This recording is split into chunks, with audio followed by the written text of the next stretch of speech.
Welcome to ICT wifi academy dear students. आज के topic में आप सभी का स्वागत है। आज के सेशन में हम डिस्कस करेंगे कंप्यूटर मेमोरी, यानी मेमोरी क्या होता है। मेमोरी से रिलेटेड आज के सेशन में हम सब कुछ डिस्कस करने वाले हैं। यानी अगर आपका कोई भी डाउट बनता है मेमोरी से रिलेटेड, क्योंकि देखो अभी इस समय IBPS जो एग्जाम हो रहे हैं, कॉम्पिटिटिव एग्जाम में काफी मेमोरी से रिलेटेड क्वेश्चंस बन रहे हैं।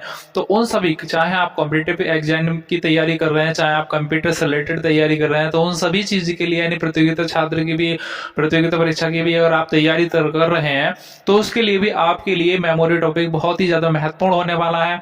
तो आप बिल्कुल वीडियो को स्किप ना करके आप वीडियो को पूरा वॉच कीजिए, जिससे कि इस वीडियो को देखने के बाद आपका कंप्यूटर मेमोरी से रिलेटेड एक भी डाउट नहीं रहने का है। कंप्यूटर मेमोरी से रिलेटेड हम प्रत्येक डाउट को आज के सेशन में हम डिस्कस करेंगे, प्रत्येक डाउट को सॉल्यूशन करेंगे।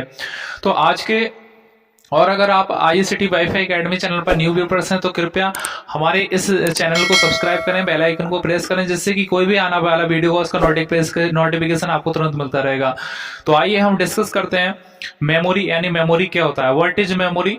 यानी जैसे कि आप देख पा रहे हैं what is memory and types. आज के सेशन में हम इसके टाइप्स कितने होते हैं, मेमोरी क्या होता है हमारे कंप्यूटर में, मेमोरी कितने प्रकार से वर्क करता है, मेमोरी के कितने प्रकार होते हैं, प्राइमरी मेमोरी क्या होता है, सेकेंडरी मेमोरी क्या होता है, इन सभी चीज पर आज के सेशन में हम डिस्कस करने वाले हैं। वीडियो को बिल्कुल भी स्किप मत कीजिएगा स्टूडेंट्स, पूरा वीडियो शुरू से लास्ट तक देखिएगा। आपका मेमोरी, कंप्यूटर मेमोरी से रिलेटेड एक भी डाउट नहीं रहने का है, क्योंकि देखिए NTPC है, दिल्ली पुलिस है, इन सभी में कंप्यूटर मेमोरी से रिलेटेड जो क्वेश्चंस बन रहे हैं उसको हम बेसिक टू एडवांस पढ़ने वाले हैं। यानी मेमोरी क्या होता है उसके बारे में हम पूरा एडवांस लेवल का पढ़ने वाले हैं। तो देखिए मेमोरी क्या है, सबसे पहले हम ये पता करते हैं यानी मेमोरी क्या है, व्हाट इज मेमोरी एंड उसके टाइप्स। तो computer memory is a storage device place that is used to store information. यानी कंप्यूटर मेमोरी एक स्टोरेज डिवाइस होता है जिसे आप प्लेस भी बोल सकते हैं, that is used to store information. इसका इस्तेमाल हम कंप्यूटर में इस इंफॉर्मेशन को स्टोर करने के लिए करते हैं, इसीलिए इसको स्टोरेज डिवाइस कहा जाता है। कंप्यूटर मेमोरी का, यानी मेमोरी का दो मुख्य काम होता है। एक होता है इस किसी भी इंफॉर्मेशन को स्टोर करना, इसीलिए हम इसको स्टोरेज डिवाइस कहते हैं। सेकंड जो वर्क होता है वो होता है जो इंफॉर्मेशन स्टोर है उसकी इन फ्यूचर कभी भी हम उस डेटा की इंफॉर्मेशन की नीड होगी तो वह इंफॉर्मेशन हमें प्रोवाइड करवा दे। तो इसीलिए कंप्यूटर मेमोरी को कंप्यूटर का याददाश्त कहा जाता है, क्योंकि ये डेटा को स्टोर रखती है और इन फ्यूचर भविष्य में कभी भी अगर आपको इससे संबंधित जो भी डेटा आपको चाहिए और इन फ्यूचर आपको प्रोवाइड कराता है। इसीलिए कंप्यूटर मेमोरी को कंप्यूटर का याददाश्त भी कहा जाता है। तो आई होप कि आप समझ गए होंगे। टाइप्स, अगर बात करें मेमोरी कितने प्रकार की होती है, देखिए मेमोरी हमारे कंप्यूटर की एक मेन हिस्सा होता है, क्योंकि जिस तरह से एक मानव शरीर में 90% जो कंट्रोल होता है वो ब्रेन का होता है। यानी आपकी मेमोरी अगर conscious mind and conscious mind अगर वेस्ट है तभी जो फिजिकली है वो माइंडली जो वर्क है वो बिल्कुल फिटनेस रहता है। तो इसलिए हमारे मानव में भी क्या है, मेमोरी एक बहुत इंपॉर्टेंट रोल फॉलो करता है। इसी तरह से हमारे कंप्यूटर में जो परफॉर्मेंस करता है, यानी जो मेमोरी है वो हमारे कंप्यूटर की याददाश्त यानी जो ब्रेन है, क्योंकि मेमोरी एक कंप्यूटर का मेन पार्ट्स बोल सकते हैं। मेमोरी के कितने प्रकार होते हैं वो हम समझते हैं। देखिए हमारे पास टाइप्स की अगर बात करें मेमोरी कितने प्रकार की होती है, तो मेमोरी के दो ही प्रकार होते हैं। मेमोरी कितने प्रकार की होती है, मेमोरी के दो प्रकार होते हैं, primary memory and secondary memory. Types of memory यानी primary memory and secondary memory. Memory के दो मुख्य टाइप्स होते हैं, primary memory and secondary memory. आज हम प्राइमरी मेमोरी के बारे में डिटेल्स में हम डिस्कस करते हैं, यानी प्राइमरी मेमोरी क्या होता है, प्राइमरी मेमोरी के कितने टाइप्स होते हैं, प्राइमरी मेमोरी किस तरह से परफॉर्मेंस हमारे कंप्यूटर में करता है, एंड जो कंप्यूटर सिस्टम है किस तरह से वर्क करता है, प्राइमरी मेमोरी क्या है। तो हम बात करते हैं प्राइमरी मेमोरी, यानी प्राइमरी मेमोरी क्या है। तो अगर प्राइमरी मेमोरी की बात करें तो primary memory it is also known as the main memory. जो प्राइमरी मेमोरी है वो हमारे कंप्यूटर का मेन मेमोरी है। क्योंकि ये हमारे कंप्यूटर की मेन मेमोरी इसलिए कहा जाता है क्योंकि ये हमारे डायरेक्ट सीपीयू से कम्युनिकेट करता है। The memory unit that communicate directly with the CPU called primary memory. ये हमारी प्राइमरी मेमोरी डायरेक्ट सीपीयू से कम्युनिकेट करती है, इसीलिए इसको प्राइमरी मेमोरी कहा जाता है। ऐसी मेमोरी जो डायरेक्ट सीपीयू से कम्युनिकेट करती है उसे प्राइमरी मेमोरी कहते हैं। तो प्राइमरी मेमोरी ये बहुत ज्यादा स्पीड बहुत ज्यादा इंक्रीज रहती है और इसका स्पेस क्या है, कम रहता है। और बात करें तो ये डायरेक्ट सीपीयू से कम्युनिकेट के चलते ये बहुत ज्यादा कॉस्टली होती है, क्योंकि ये हमारे डायरेक्ट सीपीयू से परफॉर्मेंस करती है, यानी डायरेक्ट सीपीयू से कम्युनिकेट करती है। इसलिए मेन मेमोरी यानी जो प्राइमरी मेमोरी है उसको मेन मेमोरी यानी मुख्य मेमोरी कहा जाता है कंप्यूटर की। ये डायरेक्ट हमारे सीपीयू से कम्युनिकेट करती है। अगर बात करें प्राइमरी मेमोरी कितने प्रकार की होती है, तो प्राइमरी मेमोरी के 2 प्रकार होते हैं, यानी 2 टाइप्स होते हैं, यानी 2 प्रकार होते हैं। वो कौन कौन से होते हैं और किस तरह से इसमें वर्क करती है वो उसके बारे में हम डिस्कस कर रहे थे। तो देखिए जो हमारे पास प्राइमरी मेमोरी है वो 2 टाइप्स का होता है। प्राइमरी मेमोरी यानी फर्स्ट नंबर पे आता है रेम। रेम यानी random access memory. Second number पे आता है हमारे पास रोम यानी read only memory. First random access memory, second read only memory. अब इनके भी क्या है टाइप्स होते हैं, जैसे कि रेम के भी क्या है 2 टाइप्स होते हैं। रेम को हम 2 भागों में बांट सकते हैं, यानी 2 टाइप्स होते हैं, D RAM and S RAM. D का मतलब होता है dynamic random access memory, S का मतलब होता है स्टैटिक रैंडम एक्सेस मेमोरी। तो RAM random access memory, RAM का ही क्या है 2 प्रकार होता है, dynamic random access memory and static random access memory. आइए हम बात करते हैं रोम की। तो रोम क्या है, रोम हमारे जो रोम की जो टाइप्स होते हैं वो 3 टाइप्स होते हैं। रोम के 3 टाइप्स होते हैं, आइए हम डिस्कस करते हैं। सबसे नंबर पे आता है हमारे पास पी रोम। पी रोम का जो मतलब होता है वो होता है programmable read only memory. EPROM का मतलब होता है erasable programmable read only memory.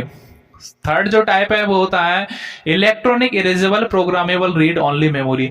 आइए हम इसके बारे में डिस्कस करते हैं इनके टाइप्स क्यों होते हैं। जैसे कि हमारे पास रेम होती है, रेम जैसे DDR1, DDR2, DDR3, DDR4।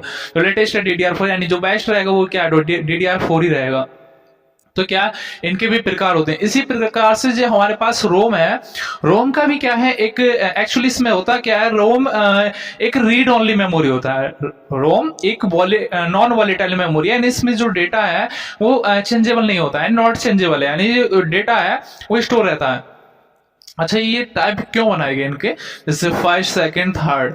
अच्छा सबसे पहले हमारे पास पी रोम आता था। रोम का देखिए कई जगह यूज किया जाता है, जैसे कि आप देखेंगे जैसे टीवी का रिमोट होता है उसमें भी रिमोट के अंदर भी रोम लगा होता है, क्योंकि जो आप नंबर प्रेस कर रहे हैं 1 2 3 उसको कौन बताता है, उसके अंदर कंपनी ऑलरेडी रीड करके यानी लिख करके भेजती है, अगर 1 दबाए तो 1 ही प्रेस होना चाहिए।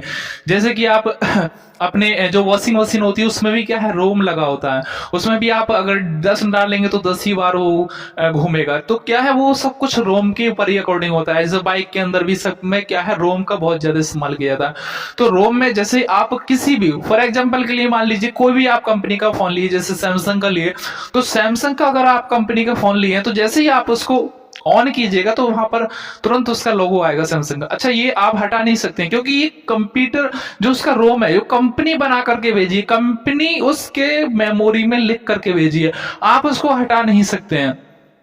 लेकिन क्या है पी रोम के अंदर एक बार जो डेटा डाल दी है कंपनी उसको क्या है इरेज नहीं कर सकते हैं। तो ये सबसे बड़ी क्या है परेशानी थी कंपनी के पास। तो उन्होंने क्या काम करा, यानी पी रोम यानी प्रोग्रामेबल रीड ओनली मेमोरी। इसमें अगर एक बार कंपनी जो डेटा डाल दी है उसको हम इरेज नहीं कर सकते। यानी कोई भी कंपनी फोन बनाई उसमें क्या है किसी प्रकार का चेंजिंग करना चाहती है, लोगो अपना हटाना चाहती है तो वो चेंज नहीं कर सकती थी। लेकिन क्या एक बार जो डेटा उसमें इंक्लूड कर दिया उसको हम इरेज नहीं कर सकते थे। लेकिन क्या ही कंपनी के पास बहुत ज्यादा प्रॉब्लम वाली बात थी, उसी को देखते हुए सेकंड जो रोम लाया गया वह लाया गया ईपी रोम। ईपी रोम का मतलब होता है erasable programmable read only memory. अर्थात अभी जो पी रोम था इसका ही क्या आ गया दूसरा वर्जन ईपी रोम आ गया। ईपी रोम में इतना हो गया कि भाई इसको हम डेटा को इरेज कर सकते हैं, लेकिन क्या बहुत ही ज्यादा डिफिकल्टी था। डिफिकल्ट क्यों था, क्योंकि इस रोम को सिस्टम से निकालना रहेगा, फिर उसके बाद में पराबैंगनी किरणों से इसको उजागर करना रहेगा, फिर उसके बाद में उसको दोबारा से, यानी अभी भी क्या है बहुत इसको इरेज करना बहुत डिफिकल्ट था, यानी इसको डेटा को मिटाना बहुत ज्यादा डिफिकल्ट था। लेकिन फिर उसके बाद में थर्ड नंबर पे लाया गया यानी electronic erasable programmable read only memory. अब हमें कंप्यूटर सिस्टम से अपनी रोम को निकालने की आवश्यकता नहीं है। अब क्या है, अब इस ईपी रोम डबल ईपी रोम के डेटा को एक सॉफ्टवेयर के माध्यम से यानी इलेक्ट्रिकली के द्वारा, इलेक्ट्रिसिटी के ही द्वारा इस डेटा को इरेज कर दिया जाएगा और दूसरा डेटा इसमें स्टोर कर दिया जाएगा। तो ये क्या है, मतलब जो कंपनी है उनके लिए बहुत ज्यादा हेल्पफुल रहा है, मतलब इस डेटा को बहुत ज्यादा इजी तरीके से इसको इरेज कर सकते हैं, उसमें दूसरा डेटा स्टोर कर सकते हैं। तो आई होप कि आप समझ गए होंगे पी रोम यानी जो रोम है उनके टाइप्स क्या होते हैं और इनका इस्तेमाल कहाँ कहाँ होता है। जैसे कि हमने बताया सभी जगह यानी कि रोम का इस्तेमाल किया जाता है। जैसे वॉशिंग मशीन होती है, जो टीवी एंड डीवीडी जो रोबोट होते हैं उनमें भी क्या है, रोम का इस्तेमाल किया जाता है। कंप्यूटर में रोम का इस्तेमाल, यानी देखो किसी भी चीज को बताने के लिए क्या है, रोम का इस्तेमाल किया जाता है, यानी कंपनी खुद इसमें लिख करके भेजती है। और सेकंड है हमारे पास डी रेम, यानी जो रेम हमने बताया रेम के दो प्रकार होते हैं, S RAM and D RAM. अब हम बात डिस्कस कर रहे हैं सेकेंडरी मेमोरी। प्राइमरी मेमोरी अभी डिस्कस किया, आप बात करते हैं सेकेंडरी मेमोरी। सेकेंडरी मेमोरी क्या है? Secondary memory it is also known as the auxiliary memory. Secondary memory को ऑक्सिलरी मेमोरी भी कहा जाता है। The memory unit with is provide backup storage called storage memory. Secondary memory का इस्तेमाल हम बैकअप स्टोरेज के लिए करते हैं, यानी डेटा को बैकअप स्टोरेज के लिए करते हैं, इसीलिए इसको सेकेंडरी मेमोरी कहा जाता है। जैसे कि अगर इसके एग्जांपल की बात करें, जैसे पेन ड्राइव, वर्तमान समय में जो प्रेजेंट टाइम में जो सबसे ज्यादा मतलब एग्जांपल है, यानी जो सबसे ज्यादा इस्तेमाल किया जाने वाला सेकेंडरी मेमोरी के रूप में जो वर्जन है वो क्या है, पेन ड्राइव। पेन ड्राइव आप देख पाएंगे यानी 2 GB से 228 GB तक ये आपके मार्केट में अवेलेबल हो जाएगा। यानी पेन ड्राइव यानी विदाउट इलेक्ट्रिसिटी की ये क्या है, इस्तेमाल किया जाता है। तो पेन ड्राइव हमारे लिए क्या बहुत मतलब हेल्पफुल रहता है, यानी इसमें डेटा को हम स्टोर कर सकते हैं। ये क्या है, सेकेंडरी मेमोरी का एग्जांपल है। उसके बाद में आता है HDD। HDD का मतलब होता है हार्ड डिस्क ड्राइव। यानी पहले हम मतलब अभी HDD का लेटेस्ट वर्जन आ चुका है SSD सॉलिड स्टेट ड्राइव।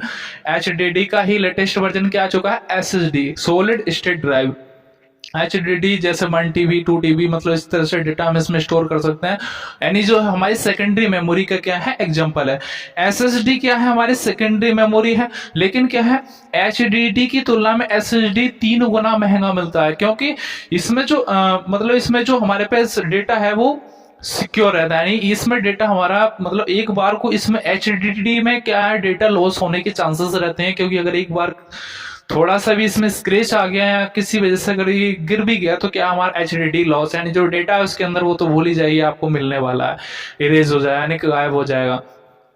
लेकिन जो SSD है क्या है, ये थोड़ा सॉलिड स्टेट ड्राइव है, इसमें डेटा हमारा जो है रिमूव नहीं होता है, ये डेटा बहुत ही ज्यादा सिक्योर रहता है, यानी आप SSD का यूज कर सकते हैं और इसका जो परफॉर्मेंस है और जो स्पीड है वो भी बहुत ज्यादा इंक्रीज है।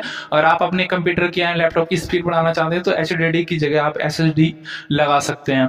फिर उसके बाद में CD या FDD का हम फ्लॉपी डिस्क जो पहले समय में यूज करते थे, यानी हार्ड डिस्क से भी पहले हम इस्तेमाल करते थे FDD फ्लॉपी डिस्क ड्राइव जिससे कहा जाता है। CD यानी कॉम्पैक्ट डिस्क, जो आप सेकेंडरी मेमोरी के रूप में जिसे आप रिकॉर्ड बोलते हैं, यानी CD कॉम्पैक्ट डिस्क, ये भी क्या है सेकेंडरी मेमोरी का उदाहरण है, एग्जाम्पल है। तो आई होप कि आप समझ गए होंगे मेमोरी क्या होता है। मेमोरी के इस टॉपिक में ये सब कुछ हमें पता होना चाहिए। मेमोरी क्या है? मेमोरी हमारे कंप्यूटर का एक याददाश्त होता है, यानी मेमोरी एक कंप्यूटर की हमारी मुख्य मेमोरी होती है। मेमोरी कई प्रकार से देखिए दोस्तों हो सकता है, मेमोरी की जिस तरह से हमने ये टाइप्स बताए, इन सभी टाइप्स को हमें पता होना चाहिए। अब इनकी जो फुल फॉर्म है, जैसे कि कई बार एग्जाम में पूछ लेता है, रेम एंड रोम में क्या डिफरेंट है, रोम कैसा मेमोरी है और रेम कैसा मेमोरी है। रेम यानी रैंडम एक्सेस मेमोरी, यानी जो रैंडमली वर्क कर रहा है उसी को क्या कहा जाता है, रेम कहा जाता है। रेम यानी वॉलेटाइल मेमोरी है। रेम कैसा मेमोरी है, वॉलेटाइल मेमोरी यानी चेंजेबल मेमोरी है। इसमें जब डेटा यानी जितनी देर आप कंप्यूटर सिस्टम पर वर्क कर रहे हैं उतनी ही देर डेटा आपका रहने वाला है। किसी वजह से अगर आपका इलेक्ट्रिसिटी कट हो गया तो आपका डेटा भी लॉस हो जाएगा। रोम होता है नॉन वॉलेटाइल मेमोरी यानी नॉट चेंजेबल, यानी क्या है नॉन चेंजेबल, यानी इसमें डेटा क्या है, चेंजेबल नहीं होगा, यानी ये स्थायी मेमोरी, अस्थायी मेमोरी, इस तरह से आप बोल सकते हैं। इसमें डेटा अगर आप जितनी देर कंप्यूटर, यानी जितनी भी हम टास्क परफॉर्मेंस करते हैं, यानी जो भी टास्क एग्जीक्यूट करते हैं कंप्यूटर के अंदर, जो भी इंस्ट्रक्शंस देते हैं कंप्यूटर को इनपुट डिवाइस के माध्यम से, जो भी यूजर इंस्ट्रक्शंस भेजता है कंप्यूटर को, वो सभी रैम के द्वारा ही जाते हैं, यानी रैम के द्वारा ही कंप्यूटर सीपीयू तक पहुंचाता है। यानी रैम हमारे कंप्यूटर का एक मेन, बोल सकते हैं मेन मेमोरी होता है। रैम जितने भी इंस्ट्रक्शंस जाते हैं वो रैम के द्वारा ही कंप्यूटर सीपीयू तक पहुंचाता है, एंड उसका जो वर्क होता है उसके बाद हमें आउटपुट के रूप में मिल जाता है। जो हमारे पास प्रिंसिपल होता है कंप्यूटर का, user and input and process and output, यानी यूजर द्वारा इंस्ट्रक्शंस दिए गए इनपुट डिवाइस पर वो डेटा को प्रोसेस करता है एंड हमें उस डेटा को आउटपुट एंड रिजल्ट के रूप में हमें प्रोवाइड करा देता है। तो आई होप कि आप मेमोरी के बारे में पूर्णतः टॉपिक समझ गए होंगे। अगर आपको ये वीडियो अच्छा लगा तो कृपया इस चैनल को सब्सक्राइब करें, बेल आइकन को प्रेस करें, जिससे कि कोई भी आने वाला वीडियो होगा उसका नोटिफिकेशन आपको तुरंत मिलता रहेगा। और मेहनत कीजिए, कुछ कर दिखाइए ऐसा कि दुनिया करना चाहे आपके जैसा, क्योंकि कंप्यूटर और प्रोग्रामिंग से संबंधित आपका इस चैनल पर काफ़ी वीडियोस मिल जाएंगे, मेमोरी से, फंडामेंटल ऑफ कंप्यूटर, एंड जो हमारे पास एडीसी का, और देखिए अपना एडीसी का कोर्स आने वाला है, जो आप ऑनलाइन आप पूरा परचेज कर सकते हैं। और कंप्यूटर से रिलेटेड टिप्स एंड ट्रिक्स इस चैनल पर आपको डेली मिलते रहेंगे, तो इस चैनल को सब्सक्राइब करें। और कंप्यूटर से रिलेटेड अगर किसी भी प्रकार का टिप्स, यानी Excel, PowerPoint, MS Access, Microsoft Excel, Microsoft Word, Tally Prime का भी आपका पूरा वीडियोस इस पर मिल जाएगा। और जल्द ही आप इस पर आप कंप्यूटर का पूरा एडीसी का कोर्स आप ऑनलाइन कर सकते हैं। तो आई होप कि आप पूरा समझ गए होंगे। तो धन्यवाद, आज के सेशन में इतना ही, मिलते हैं अगली वीडियो में।